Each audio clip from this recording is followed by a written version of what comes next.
Hello friends, आप सबका हमारे YouTube channel Arya art studio में बहुत बहुत स्वागत है। तो आज का हमारा टॉपिक है स्केचिंग, ड्राइंग एंड पेंटिंग में क्या डिफरेंस है। तो उसे समझने के लिए वीडियो को अंत तक देखें और उसे समझें कि स्केचिंग, ड्राइंग एंड पेंटिंग ये तीनों अलग अलग चीज़ें हैं। अगर हमारे आर्टिस्ट बनने का मेन श्रेय जाता है स्केच को। हमारी स्केच जितनी अच्छी होगी उतना अच्छा हम परफॉर्म करेंगे। परफॉर्म मीन्स कि हम ड्रॉ करेंगे कोई भी लाइन।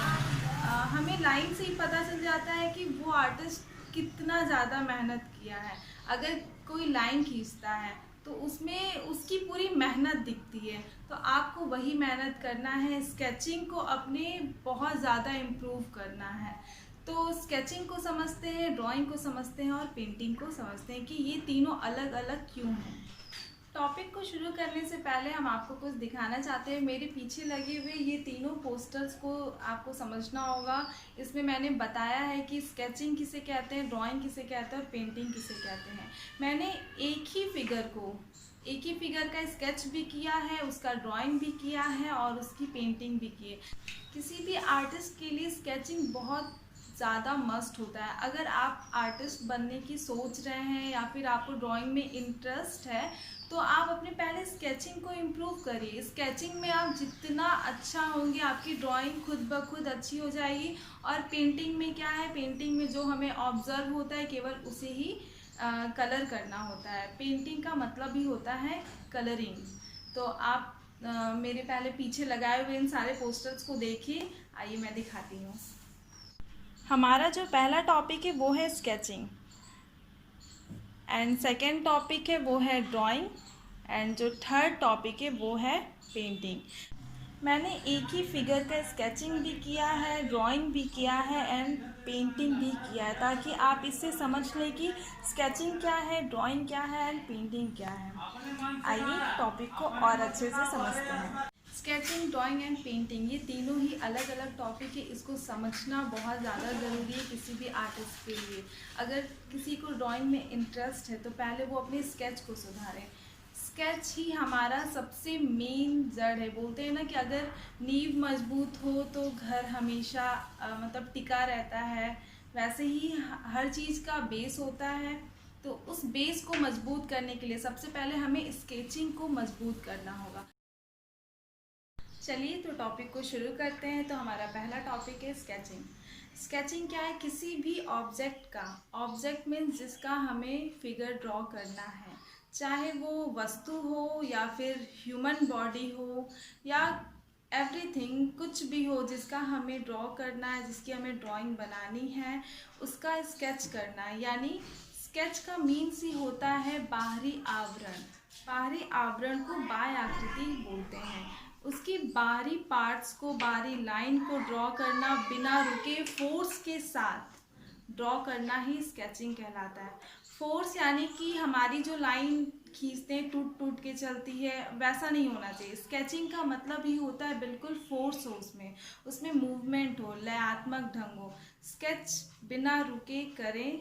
अगर अभी हैबिट नहीं है तो उसकी हैबिट डालें। इरेज़र का यूज़ बिल्कुल भी ना करें, क्योंकि अगर इरेज़र पास में रहेगा तो हम उसे मिटाते ही रहेंगे। गलतियां हो, कोई दिक्कत नहीं है, गलती होने दे, धीरे धीरे वो इम्प्रूव होती चली जाएंगी, फिर आपको इरेज़र की ज़रूरत नहीं पड़ेगी। तो मैं यही बोलूँगी, मेरे टीचर्स ने भी हमें यही बताया कि इरेज़र बिल्कुल भी पास में न रखें जब स्केचिंग कर रहे हो। तो कोशिश यही रहे कि हम इरेज़र का यूज़ बिल्कुल भी ना करें जब हम स्केचिंग कर रहे हो। तो मैं तो यही बोलूँगी कि आप इरेज़र रखें ही ना जब आप स्केचिंग कर रहे हैं। और आपको इम्प्रूव करना है तब तो बिल्कुल भी ना रखें। आप एक महीने में अगर आप मन से काम करते हैं, लगन से काम करते हैं, तो मुझे पूरा विश्वास है कि आप एक महीने में अच्छे से अपनी स्केचिंग को इम्प्रूव कर सकते हैं। अब जो हमारा सेकेंड टॉपिक है वो है ड्राइंग। ड्राइंग क्या है, किसी भी स्केचिंग का, मान लीजिए मैंने ये लेडी ड्रॉ की है तो इसकी स्केचिंग की है, फिर ड्राइंग किया है, फिर पेंटिंग किया है। तो पेंटिंग की बात तो हम अभी बाद में करेंगे, लेकिन पहले बात करते हैं ड्राइंग की। तो जो ड्राइंग होता है उसमें होती है डिटेलिंग। डिटेलिंग इट मीन्स कि उसकी आंखें कैसी है, उसके नोज़ कैसे हैं, लिप कैसे हैं, और उसके हैंड कैसे हैं, उसने क्या क्या पहना है, कपड़े में कैसे फोल्ड हैं, ये होती है डिटेलिंग। तो डिटेलिंग को जब हम करते हैं तो वो हो जाती है हमारी ड्राइंग। आप उसमें इरेज़र यूज़ कर सकते हैं, कोई दिक्कत नहीं है, हो सकता है कुछ कुछ गलत हो जाए, पर स्केचिंग में आप इरेज़र ना ही यूज़ करें तो बहुत अच्छा रहेगा। कुछ लोग का मानना है कि ड्राइंग ही स्केचिंग है, ड्राइंग ही पेंटिंग है। नहीं, ये तीनों ही अलग अलग टॉपिक्स हैं जिसको आपको अच्छे से समझना होगा कि स्केचिंग किसे कहते हैं, ड्राइंग किसे कहते हैं और पेंटिंग किसे कहते हैं। क्वेश्चंस आ जाते हैं कभी कभी जब हमारे थियोरी एग्ज़ाम होते हैं, टेक्निकल के एग्ज़ाम होते हैं, तो उसमें पूछा जाता है। ड्राइंग निर्भर करता है स्केच पे। स्केच जितनी ही अच्छी होगी, ड्राइंग खुद ब खुद अच्छी हो जाएगी। कोशिश करिए कि आपकी स्केचिंग मस्ट आप अच्छे से कर सके। स्केचिंग मस्ट है एवरी आर्ट स्टूडेंट्स के लिए। आप मेरे पेंटिंग से समझ गए होंगे कि स्केचिंग क्या है, ड्राइंग क्या है। आपको समझ आ गया होगा कि स्केचिंग का मतलब होता है बिल्कुल फॉर्म, मतलब फॉर्म खींच लेना, फिर उसके बाद जो डिटेलिंग होती है वो ड्राइंग होती है। अब हम बात करते हैं पेंटिंग की। पेंटिंग क्या है?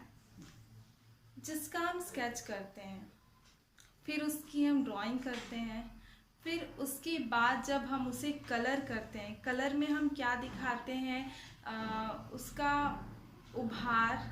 जैसे आँख है, आँख बनाना है तो आँख के नीचे कितना शेडो है, कितना शेडो नहीं है, नोज़ कितना उभरा हुआ है। किसी की नाक लंबी होती है, किसी की छोटी होती है, किसी का लिप लंबा होता है, किसी का छोटा होता है। तो उभार को दिखाना, घनत्व को दिखाना, ये सब होता है हमारी पेंटिंग में। जब हम इन सब चीज़ों का, छाया प्रकाश का अच्छे से डिटेलिंग करने लगते हैं कलर से, तो वो हमारी पेंटिंग के रूप में उभरने लगती है। आपको अच्छे से समझाने के लिए हमने एग्जाम्पल में ये तीनों फिगर ड्रॉ किया। एक जैसा हो सकता है, थोड़ा मिले जुले ना, पर आप परेशान ना हो। तो मैं इन तीनों टॉपिक को दोबारा शॉर्ट में डिफाइन कर देती हूँ।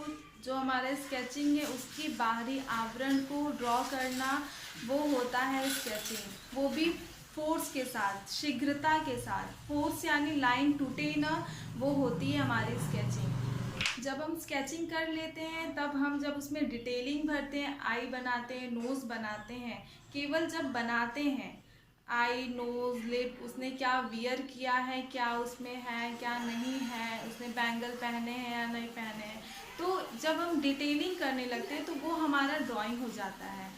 और जैसा कि मैंने इस फोटो में बनाया है, ये ड्राइंग हो गया। और पेंटिंग क्या है? पेंटिंग में जब हम उभार दिखाते हैं, छाया प्रकाश दिखाते हैं, घनत्व दिखाते हैं, ये हमारी पेंटिंग हो जाती है। ज़्यादा बेनिफिट आपको तभी मिलेगा जब आप स्केचिंग को सामने से देख करके करेंगे, क्योंकि उसमें टाइम लिमिटेशन होती है, कब कौन हट जाए पता नहीं चलता है। तो अगर सामने कोई व्यक्ति खड़ा है, अगर आप फोर्स के साथ, मतलब उसमें जल्दी भी मची रहती कि वो आदमी चला न जाए, या जो भी ह्यूमन खड़ा है, खड़ी है, वो चला न जाए, इसकी वजह से हम जल्दी से रेखांकन करने की कोशिश करेंगे, जिससे हमें फोर्स आएगा मेरे हाथ में।